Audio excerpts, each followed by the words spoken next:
¿Qué tal? Mi nombre es José Eduardo Tapan y les voy a hablar sobre lo que es el complejo de Edipo.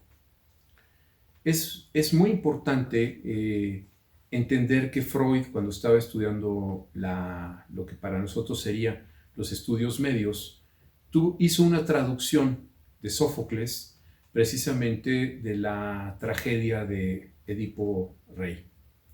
Quizá conoció, digamos, toda la saga de esos elementos, de eso que constituye eh, dentro de los laurásicas, o sea, dentro del Lábdaco, Layo y Edipo, toda esta tradición del pensamiento edípico.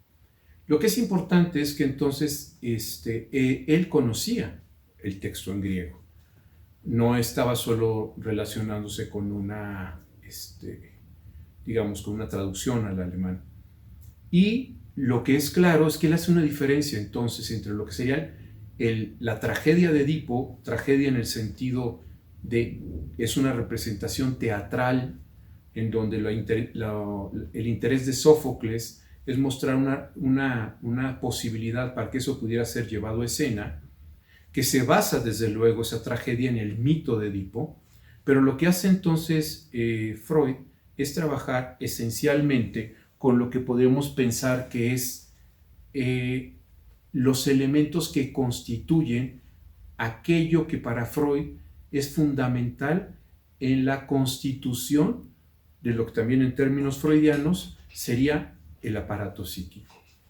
Entonces, si nosotros conocemos, digamos, aunque sea vagamente, el asunto de la tragedia de Edipo, pensaríamos entonces que es un pésimo ejemplo el que Freud usara la idea del complejo de Edipo para representar las relaciones de afecto hacia los padres, porque cuando Edipo mata a Layo, o sea, recuerden que el asunto es que Edipo cuando era niño, cuando era un bebé, el oráculo le dijo a Layo que iba a ser asesinado por su hijo. Y entonces lo que hace Layo es darle a uno de sus empleados a Edipo para que lo mate, pero ese empleado no lo puede hacer, le cuesta, o sea, entonces lo deja abandonado.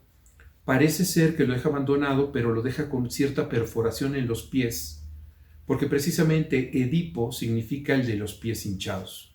Y supuestamente la idea es que está el niño llorando, pasan los reyes de Corinto y finalmente lo adoptan como un hijo propio.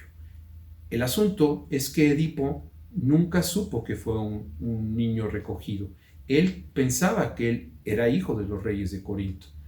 Entonces, cuando va al oráculo de Delfos, y en el oráculo, por todos los chismes y todas las cosas que oía Edipo alrededor de que había sido recogido, que no eran sus padres, entonces él, frente a esa incertidumbre, va al oráculo de Delfos, y entonces lo que se le comunica a Edipo es que va a matar a su padre y va a procrear con su madre.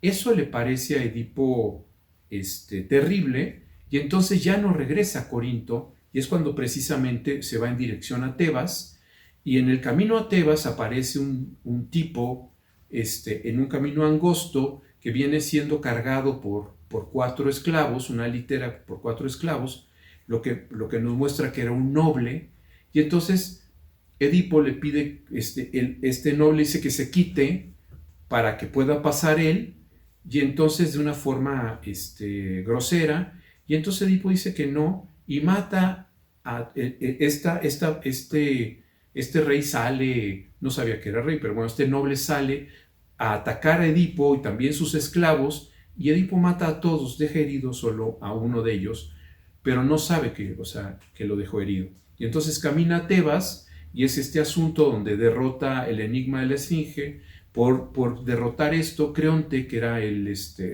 que estaba de alguna forma cuidando la ciudad, y por haber sabido de la muerte de Layo, lo convierte en rey de Tebas, pero el tema de ser rey de Tebas es que para ser rey de Tebas tenía que desposar a la viuda, que en este caso era Yocasta, y obviamente él no sabía que era su madre. Y bueno, finalmente es con esto que con Yocasta tiene 4 hijos, 2 hijas y 2 hijos.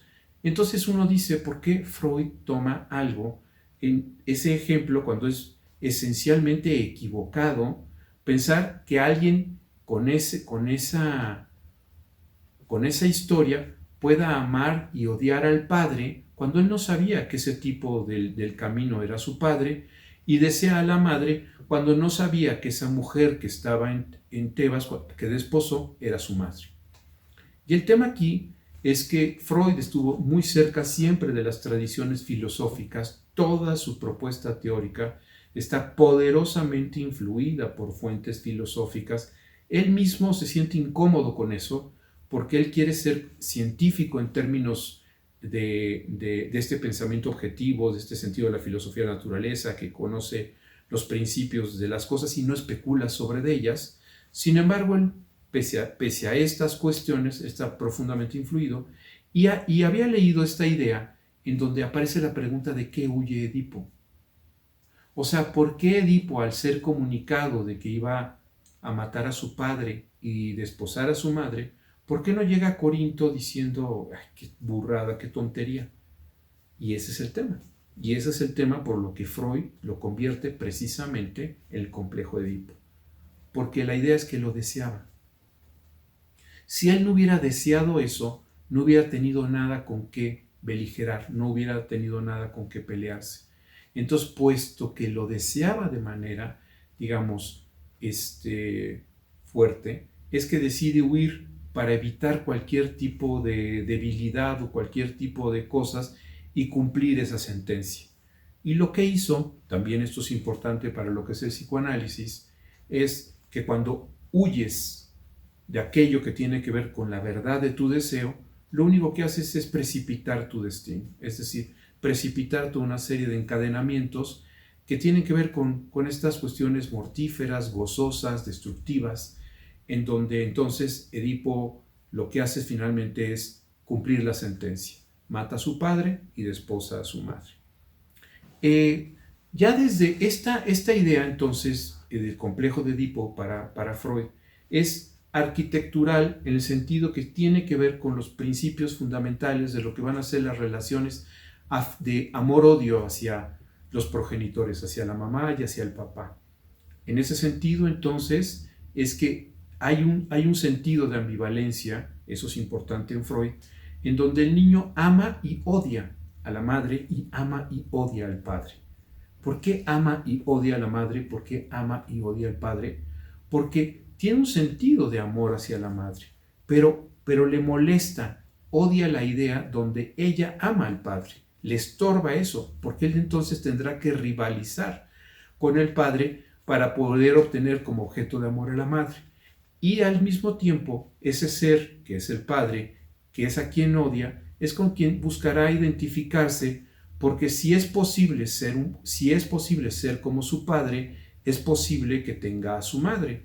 Entonces es donde Freud juega con la idea de objetos de identificación y objetos de amor, en donde entonces el niño varón quedará identificado hacia el padre y tomará como objeto de amor a la madre. En ese sentido, eso es lo que lo constituye en varón, no que tenga pene. O sea, digamos, el niño se constituirá en varón si realiza su operación.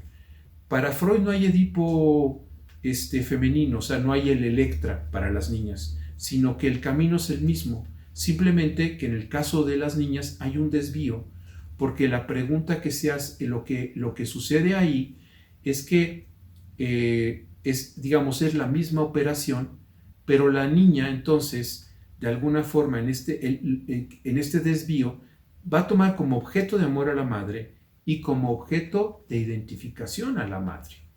En este sentido, ¿qué es una niña? Aquella persona con pene o con vagina que de alguna forma va a ocupar este papel de identificación con toda la serie de características de lo que es la madre y tomará como objeto de amor en esta parte al padre.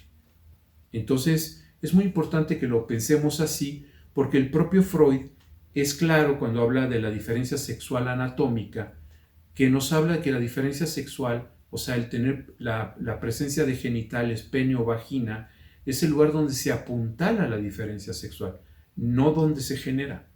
Entonces, en este sentido, no se nace niño o se nace niña, sino que se va a ser niño o niña a partir precisamente de lo que podríamos llamar la travesía por el complejo de Edipo. Entonces, le llamamos complejo de Edipo precisamente porque es complejo en el sentido de articulación, como cuando decimos el complejo industrial.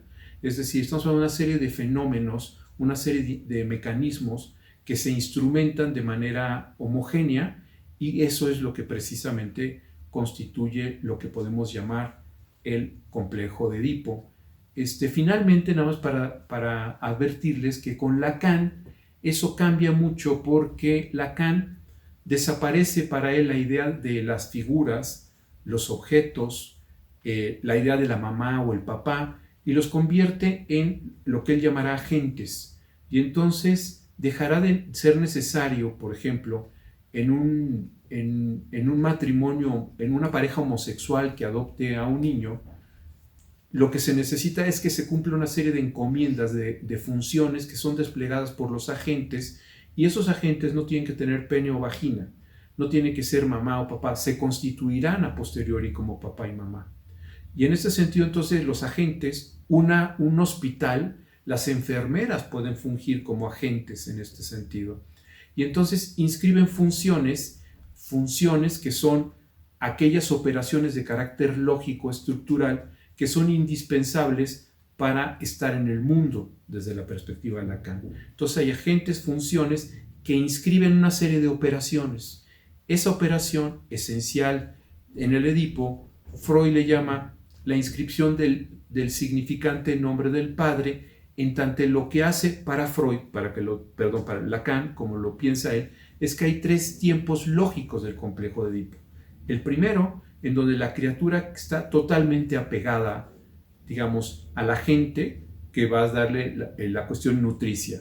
El segundo tiempo es cuando de alguna forma se empieza a separar de ese agente y quiere constituirse él mismo como aquello que pueda ser demandado por el agente, o sea, quiere convertirse en el objeto del deseo de ese agente. Y el tercer tiempo es cuando propiamente ya interviene la función paterna, se inscribe el significante en nombre del padre, y entonces ya hay una auténtica diferenciación.